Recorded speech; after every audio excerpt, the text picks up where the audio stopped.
there is a question, is the attitude of Islam to history. And in fact, what we find, the basic attitude is that all history is in fact an Islamic history. That means that all the major figures of history basically are Muslims. From Adam down to our own time.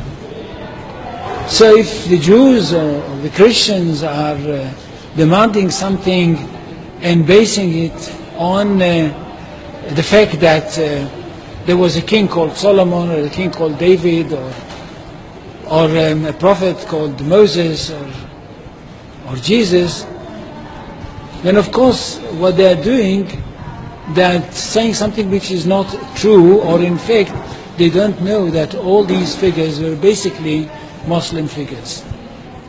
They were, in fact, since the creation of the world there is only one religion, and this is the religion of Islam. So if anybody says, look, there is a place which is connected with Solomon, and that's the place where the Temple of Solomon stood, a true Muslim would tell you, yes, absolutely right, but don't forget that Solomon was a Muslim, and David was a Muslim, and Abraham was a Muslim, and Isaac was a Muslim, and Jesus was a Muslim. And this is what I mean by the Islamization of history. And you can understand that through Islamization of history, you've got Islamization of geography. Anywhere which was connected with these people, or with these prophets, which were all Muslims, becomes a Muslim territory.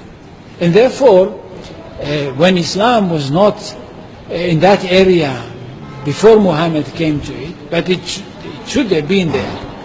In that area, I mean in the Middle East or other parts outside the Middle East, which are now Muslim parts. Any place like this had to be freed, not to be conquered, had to be liberated. So Islam appeared in history in the time of Muhammad, or reappeared in history from their point of view, reappeared in history as a liberator.